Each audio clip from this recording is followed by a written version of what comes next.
ఈ రోజు మీ పుట్టినరోజు కదా. ఓ, ఈ రోజు నా పుట్టినరోజు కాదు, అసలు మర్చిపోయాను.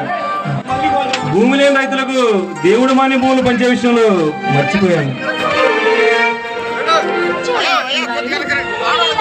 ఆదర్శవంతమైన భర్తకి బాగా గౌరవించడం నిజంగా నా అదృష్టం తెలుసా.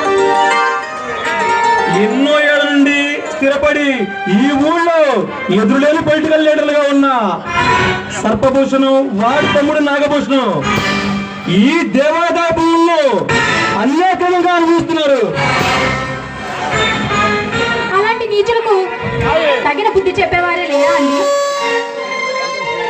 ఈ ఊళ్ళో వాళ్ళకి ఎదురు తిరిగి బట్ట కట్టిన వాడే లేడు సునీత. చూడండి, వాళ్ళ అన్యాయాలను అక్రమాలను దేవుడు తప్పకుండా శిక్ష చేస్తాడండి. అలా ఎవరికి వారు అనుకోబట్టే ఆ దుర్మార్గుల ఆగడాలు సాగిపోతున్నాయి. ఇక వాళ్ళ ఆటలు సాగనివ్వను. ఏంటండి మీరు మాట్లాడేది? నాకు అసలు అర్థం కావట్లేదండి.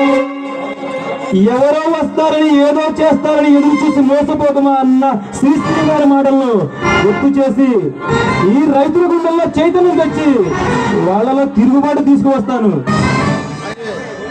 చూడండి, అలాంటి నీచులతో మనకెందుకండి? అలాంటి నీచులతో పెట్టుకుంటే మన జీవితాలు ఎక్కడ నాశనం అవుతాయని నాకు చాలా భయంగా ఉందండి. సునీత, అవునండి, అవును. వాళ్ళకి అవినీతి అండగాను, రాజకీయం తోడుగాను ఉందండి. అలాంటి రాక్షసులతో మనకెందుకండి?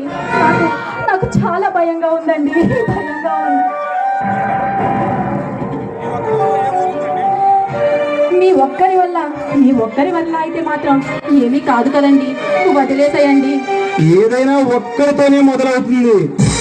చూడు సునీత, ఈ దేవాదాయ భవన్లో అన్యాకృతంగా అనుభవిస్తున్న ఆ నరరూప రాక్షసులకు నేను తగిన రీతిలో బుద్ధి చెప్తాను. ఏమండి, నన్ను క్షమించండి. మీలాంటి నీతి పరులు, ఇంతటి వీరుడిని నేను చాలా అపార్థం చేసుకున్నానండి. నన్ను క్షమించండి. సునీత, నీ స్థానం అక్కడ కాదు, ఇక్కడ. నాకు ఎప్పుడు నా గుండెల్లో ఒదిగిపోతూ ఉండాలి. నువ్వు కట్టుకున్న చీర, తల్లో పెట్టుకున్న మల్లెపూలు, గుండె నిండా నీ ప్రేమ ఇలా అణువణువున పొంగి పడుతుంటే నాకు ఏమనిపిస్తుందో తెలుసా?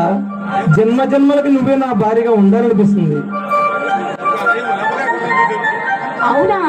నాకేంటి, మీరు లాగి లెంపగా కొడతారేమో అనిపిస్తుంది. ఈ రోజే మన తొలి రాత్రి అయితే ఎంత బాగుందో సునీత. జన్మ జన్మకి నువ్వే నా అర్థంగా ఉంటావు. చాలండి, చాలు. మన సంసార జీవితం ఎప్పుడు ఇలాగే సాగిపోవాలని నాకు కోరికగా ఉందండి. యావండి, తప్పకుండా తీరుతుంది. నువ్వు ఇలాగే దానికి నువ్వు ఒకటి చెయ్యాలి. చెయ్యాలా? ఏం చెయ్యాలండి? ఏం చేయాలా? నువ్వు ఎప్పుడు ఇలాగే నా గుండె గూటిలో ఒదిగిపోతూ ఉండి నవ్వులు పువ్వులు రువ్వుతూ ఉండాలి. చాలా ఆపండి. ముద్దుకైనా ముచ్చడికైనా కొన్ని హద్దులుంటాయి. అప్పుడే ముద్దుగా ఉంటుంది. చూడు డియర్, నాకు ప్రతిరోజు తొలిపోద్ది. నిన్ను చూస్తుంటే అందుకే ముద్దాడాలనిపిస్తుంది నాకు.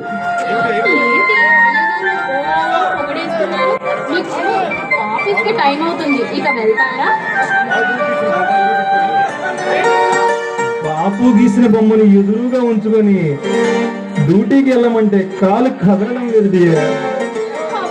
వదలండి, ఎవరైనా చూస్తారు. ఈ చిలకమ్మ అగరాలలోని మకరందాన్ని జుర్రుకొని అప్పుడు వదులుతా డియర్.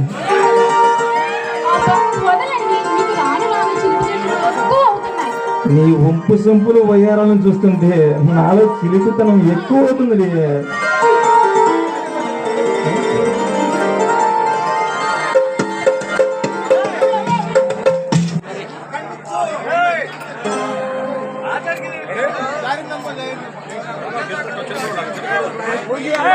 फ्लाइट लाते हैं